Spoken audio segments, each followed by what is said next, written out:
Smarting from their unexpected losses, some Democrats are angry with President Obama for extending his hand to President-elect Trump to ensure a smooth transition of power. Democracy can be frustrating because democracy means that you don't always get 100% of what you want. Democracy means that sometimes you have to compromise. And it means that, the outcomes of elections don't always turn out the way you would hope. The outcome of this election certainly did not turn out the way Democrats hoped, and some say it might be time for some heads to roll. Now, does that include the head of Congresswoman Nancy Pelosi, Democrat of California? She has led House Democrats for nearly a decade. Her challenger for the role of House Minority Leader is here with me, Congressman Tim Ryan of Ohio. Thanks so much for being here. I appreciate it. So you're challenging Pelosi for House Democratic leader, and you say that you think the Democratic Party cannot win back the majority with its current leadership, and you say the party needs an economic message, a deep economic message. I don't really understand what the message is in terms of how it might differ from what we heard from Nancy Pelosi or Hillary Clinton. Well, I think we were talking a lot about issues that weren't deeply economic, and I think that provided a huge opening for Donald Trump to come in, and that led to the disaster that happened on Tuesday. What were the Democrats talking about too much, and what were they not talking about enough? Well, I think from the House of Representatives side, if you go and look back to the month or two or three before we even left to come home to campaign, we were talking about things like the Zika virus and other issues.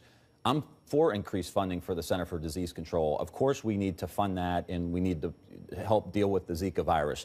But that's not a deep economic message. That's a national message. That's a message in a couple of regions in the country. And I think things like that throw us off track.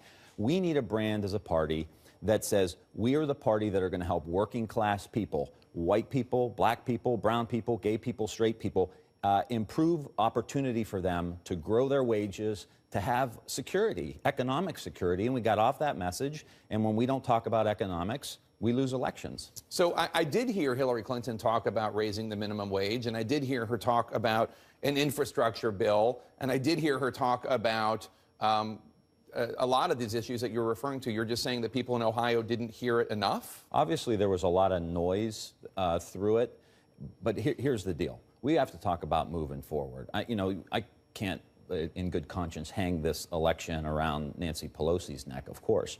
But moving forward, we have to win congressional seats in areas of the country that voted for Donald Trump, even in my district where they voted for me and they voted for Donald Trump. So I think I'm uniquely qualified because I know who these people are. And, some of them are friends of mine, neighbors of mine who voted for me and voted for Donald Trump. We have to get those people back into the fold.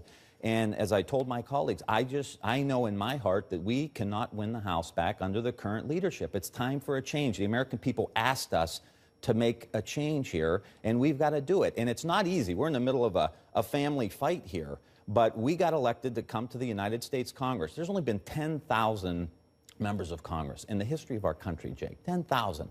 Wearing this pin is an honor.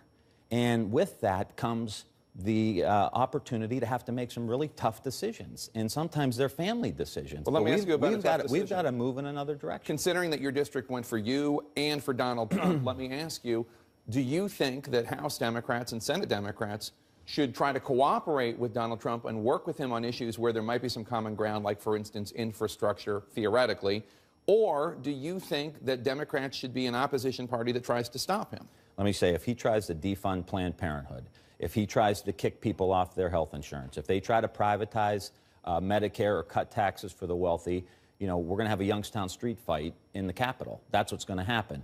If he has other opportunities where we can grow the economy, where we can invest in the working class people, knowing that a third of working class people are people of color, so this is our broad coalition, then we will look for places to work with him. But as I'm reading about his infrastructure bill in the last couple of days, it looks like a bunch of smoke and mirrors and some corporate giveaways. And if that's what it looks like, then he's going to have a fight on his hands. There's another fight going on, which is for the DNC chair position. Your colleague, Keith Ellison, Democrat of Minnesota, has picked up the support of Chuck Schumer, Bernie Sanders, Elizabeth Warren.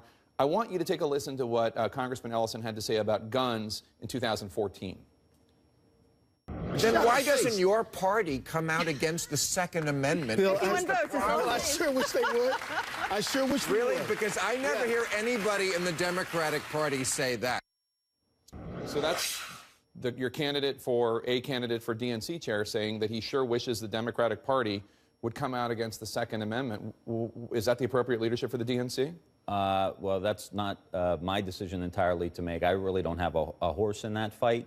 And so the DNC members are going to have to make that decision. But you want to lead the Democratic Party in the House. I mean, you must have a position. That's not my position. My position on guns and gun violence is not to get rid of the Second Amendment. We need people who are sportsmen and can hunt and fish. We need to have background checks. We need to close the gun show loophole. We need to make sure terrorists don't have guns, and we need to close the Charleston loophole. Those are the things we are pushing. And I was on the House floor when we were having this sit-in on guns. I think that's an important discussion we need to have, but not to give away the Second Amendment. I don't think that's appropriate. But on the issue of gun violence, why do we have violence in our inner cities? It's economics. It's poverty issues. This economic message should drive everything we talk about as Democrats. Poverty, middle-class wages, gun violence, things that happen in rural America. These are economic issues that the Democratic Party has lost its way, and if we want these Trump voters to come back, we need to start talking about these bread and butter fundamental issues that make us Democrats. Congressman Tim Ryan of Ohio, thank you so much. Appreciate it.